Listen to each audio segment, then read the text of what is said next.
ಜೈ ಭೀಮ್. ಒಳ ಮೀಸಲಾತಿ ಬಗ್ಗೆ ಮಾತನಾಡುವ ಒಳ ಮೀಸಲಾತಿ ಹೋರಾಟದಲ್ಲಿ ತೊಡಗಿದಂಥ ಎಲ್ಲ ನನ್ನ ಮಾದಿಗ ಸಮಾಜ, ಮಾಲಾ ಸಮಾಜ ಬಂಧುಗಳಿಗೆ ಭೀಮವಂದನೆ. ಈ ಹೋರಾಟದಲ್ಲಿ ಅನ್ಯಾಯ ಆಗುತ್ತಿರುವುದು ಮಾಲಾ ಮಾದಿಗ ಸಮಾಜಕ್ಕೆ.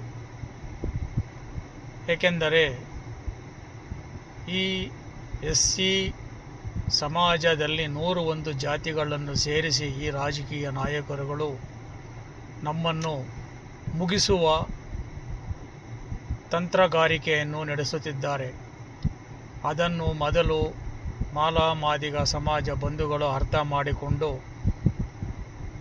ನಮ್ಮನ್ನು ನಾವು ಕಚ್ಚಾಡುವುದನ್ನು ಬಿಟ್ಟು ಈ ಸಮಾಜವನ್ನು ಹೇಗೆ ಕಟ್ಟುವುದು, ಮಾಲಾ ಮಾದಿಗ ಸಮಾಜ ಒಂದಾಗುವುದು ಯಾವ ರೀತಿ ಎಂಬುದನ್ನು ಸ್ವಲ್ಪ ಆದರೂ ಜ್ಞಾನ ಉಪಯೋಗಿಸಿ ಕುಂತು ಮಾತನಾಡಿದರೆ ಎಲ್ಲ ಬಗೆಹರಿಯುತ್ತದೆ.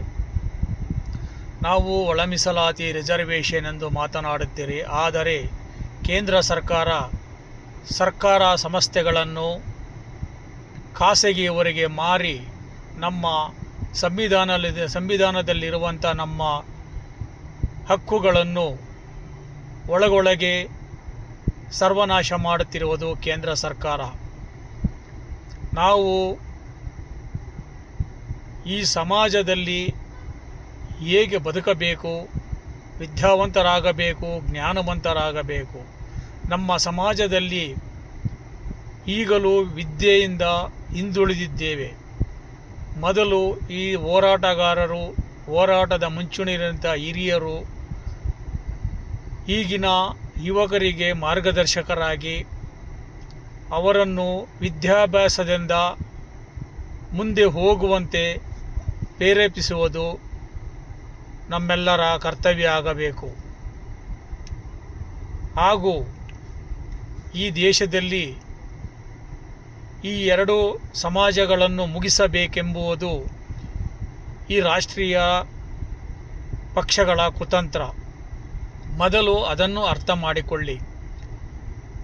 ಸುಮ್ಮನೆ ನಾವು ರಿಸರ್ವೇಷನ್ನು, ಒಳ ಮೀಸಲಾತಿ ಹೀಗೆ ಕಚ್ಚಾಡಿಕೊಂಡಿದ್ದರೆ ಈಗಿನ ಸರ್ಕಾರಗಳ ಸಂಸ್ಥೆಗಳು ಎಲ್ಲಿದ್ದಾವೆ?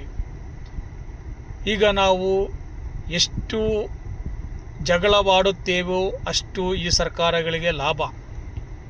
ಇದನ್ನು ನಾವು ಮೊದಲು ಅರ್ಥ ಮಾಡಿಕೊಂಡು ನಾವು ಒಗ್ಗಟ್ಟಾಗುವುದು ಹೇಗೆ ಎಂಬುದನ್ನು ಮೊದಲು ಕುಂತು ಚರ್ಚಿಸೋಣ. ಶತಮಾನಗಳಿಂದ ನಮ್ಮ ಹಿರಿಯರು ಹೋರಾಟ ಮಾಡಿಕೊಂಡು ಬರುತ್ತಿದ್ದಾರೆ. ಈಗಲೂ ಅವರು BMTC ಬಸ್ಸಿನಲ್ಲಿ ಓಡಾಡುತ್ತಾರೆ. ಆದರೆ ಈಗಿನ ಹೋರಾಟಗಾರರು ಎಷ್ಟು ಐಷಾರಾಮಿ ಜೀವನವನ್ನು ನಡೆಸುತ್ತಿದ್ದಾರೆ ಎಂದರೆ ಇದಕ್ಕೆಲ್ಲ ಈ ಮನುವಾದಿಗಳ ಕೈವಾಡ ಇದೆ ಎಂಬುದು ನಮ್ಮ ಅನಿಸಿಕೆ. ದಯವಿಟ್ಟು ಬಾಬಾ ಸಾಹೇಬ್ ಅಂಬೇಡ್ಕರ್ ಕೊಟ್ಟಂಥ ಸಂವಿಧಾನವನ್ನು ನಾವು ರಕ್ಷಿಸಬೇಕಾದರೆ ನಾವು ಈ ಮನುವಾದಿಗಳಿಗೆ ಮನಸೋತು ನಮ್ಮ ಸಮಾಜವನ್ನು ನಾವೇ ಮುಳುಗಿಸುವಂಥ ಕುತಂತ್ರವನ್ನು ಮಾಡಬಾರದೆಂದು ನಾನು ತಮ್ಮಲ್ಲಿ ಮನವಿ ಮಾಡಿಕೊಳ್ಳುತ್ತೇವೆ. ಹಾಗೂ ಮಾಲಾ ಸಮಾಜ ಮಾದಿಗರನ್ನು ನಿಂದಿಸುವುದು, ಮಾದಿಗ ಸಮಾಜ ಮಾಲರನ್ನು ನಿಂದಿಸುವುದು, ಯಾರು ನಿಂದಿಸುತ್ತಾರೋ ಅವರು ಈ ಸಂಘ ಪರಿವಾರಗಳಿಗೆ ಮಾರಿ ಹೋಗಿದ್ದಾರೆ ಎಂಬುದು ನಮ್ಮ ಅನಿಸಿಕೆ. ಸಂಘಗಳಿಗೆ ಯಾರು ಮಾರಿಕೊಂಡಿದ್ದಾರೋ ಅವರೇ ನಿಂದನೆಗಳು ಮಾಡಿ ಒಳಜಗಳಗಳನ್ನು ಸೃಷ್ಟಿಸುತ್ತಿರುವುದು. ಆದರೆ ಶತಮಾನಗಳಿಂದ ನಮ್ಮ ಹಿರಿಯರು ಹೋರಾಟ ಮಾಡಿಕೊಂಡು ಬಂದಂಥವರು ಇಂದಿಗೂ ಒಂದು ಮಾತನ್ನು ಆಡುತ್ತಿಲ್ಲ. ಏಕೆ? ಅವರು ತುಂಬ ನೋವು ಪಡುತ್ತಿದ್ದಾರೆ. ನಿಮ್ಮ ಮಾತುಗಳಿಂದ ಇಷ್ಟು ವರ್ಷಗಳಿಂದ ಬಾಬಾ ಸಾಹೇಬ್ ಅಂಬೇಡ್ಕರ್ ಸಂವಿಧಾನದ ಅಡಿಯಲ್ಲಿ ಹೋರಾಟ ಮಾಡಿಕೊಂಡು ಬಂದಂಥ ಹಿರಿಯರು ನಿಮ್ಮ ಹೋರಾಟಗಳನ್ನು ನೋಡಿ ಅವರು ಮೂಲೆ ಗುಂಪು ಸೇರಿದ್ದಾರೆ, ನೋವು ತಿನ್ನುತ್ತಿದ್ದಾರೆ. ಓ ನನ್ನ ಮಾದಿಗ ಮಾಲಾ ಸಮಾಜ ಬಂಧುಗಳೇ, ಈಗಲಾದರೂ ಎಚ್ಚೆತ್ತುಕೊಳ್ಳಿ. ಹಣದ ಆಸೆಗೋಸ್ಕರ ಈ ಸಮಾಜವನ್ನು ಸರ್ವನಾಶ ಮಾಡಬೇಡಿ. ದಯವಿಟ್ಟು ಬಾಬಾ ಸಾಹೇಬ್ ಅಂಬೇಡ್ಕರ್ ಏನು ಕೊಟ್ಟಿದ್ದಾರೆ ಹಾಗೂ ನಮ್ಮ ಮಾದಿಗ ಸಮಾಜದ ನಾಯಕ ಎಂದು ಹೇಳಿಕೊಳ್ಳುವಂಥ ಡಾಕ್ಟರ್ ಜಗಜೀವರಾಮನ್ ಅವರು ತತ್ವಗಳೇನು, ಅವರು ರಾಜಕಾರಣದಲ್ಲಿರಬೇಕಾದರೆ ಅವರಿಗೆ ಕುತಂತ್ರ ಮಾಡಿದಾಗ ಆ ರಾಜಕಾರಣಕ್ಕೆ ರಾಜೀನಾಮೆ ಕೊಟ್ಟು ಬಂದು ತನ್ನ ಸ್ವಂತ ಪಕ್ಷವನ್ನು ಕಟ್ಟಿ ಸರ್ಕಾರಕ್ಕೆ ಸವಾಲೆಸೆದಂಥ ಜಗಜೀವರಾಮನವರು ಹಾಗೂ ಬಾಬಾ ಸಾಹೇಬ್ ಅಂಬೇಡ್ಕರ್ ಅವರು ತನ್ನ ಅಧಿಕಾರ ಅವಧಿಯಲ್ಲಿ ತನ್ನ ಸಮಾಜಕ್ಕೆ ಏನು ಕೊಡುಗೆ ಕೊಡುವುದಕ್ಕೆ ಆಗುವುದಿಲ್ಲ ಅಂದಾಗ ತನ್ನ ಸ್ಥಾನಕ್ಕೆ ರಾಜೀನಾಮೆ ಕೊಟ್ಟಂಥ ಬಾಬಾ ಸಾಹೇಬ್ ಅಂಬೇಡ್ಕರ್ ಅವರು ಅಂಥ ಅವರ ಕುಡಿಗಳಾಗಿ ನಾವು ಕಚ್ಚಾಡುವುದು ಎಷ್ಟರ ಮಟ್ಟಿಗೆ ಸರಿ? ದಯವಿಟ್ಟು ನಿಮ್ಮನ್ನು ನೀವು ಮಾರಿಕೊಳ್ಳಬೇಡಿ. ಶತಮಾನಗಳಿಂದ ಈ ಮಾಲಾ ಮಾದಿಗ ಸಮಾಜವನ್ನು ಒಡೆದುಕೊಂಡೇ ಬಂದಂಥ ಮನುವಾದಿಗಳು ಹಾಗೂ ಈ ಸಂಘ ಪರಿವಾರಗಳ ಜೊತೆಯಲ್ಲಿ ಕೈಜೋಡಿಸುವಂಥ ನನ್ನ ಮಾದಿಗ ಮಾಲ ಸಮಾಜ ಬಂಧುಗಳು ಎಚ್ಚೆತ್ತುಕೊಳ್ಳಿ.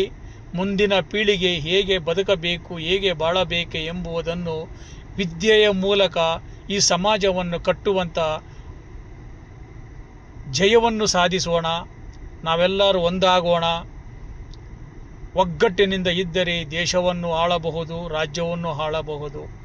ಈ ಕುತಂತ್ರಿ ಮನುವಾದಿಗಳಿಗೆ, ಈ ಕುತಂತ್ರಿ ಸಂಘ ಪರಿವಾರದವರಿಗೆ, ಈ ರಾಜಕಾರಣಿಗಳ ಮನುವಾದಿಗಳ ಒಂದು ಕುತಂತ್ರಕ್ಕೆ ಬಲಿಯಾಗಬೇಡಿ ಎಂದು ನನ್ನ ಮನಸ್ಸಿಗೆ. ಜೈ ಭೀಮ್. ಈ ವಿಡಿಯೋ ಇಷ್ಟವಾದರೆ 4 ಜನಕ್ಕೆ ಶೇರ್ ಮಾಡಿ, ಲೈಕ್ ಮಾಡಿ, ಕಮೆಂಟ್ ಮಾಡಿ. ಈ ವಿಡಿಯೋದಲ್ಲಿ ನನ್ನ ಅನಿಸಿಕೆಗಳನ್ನು ನಾನು ಹಂಚಿಕೊಂಡಿದ್ದೇನೆ. ಜೈ ಭೀಮ್, ಜೈ ಬುದ್ಧಾಯ, ಜೈ ಬಸವಣ್ಣ, ಜೈ ಜೈ ಭೀಮ್, ಜೈ ಜೈ ಸಂವಿಧಾನ.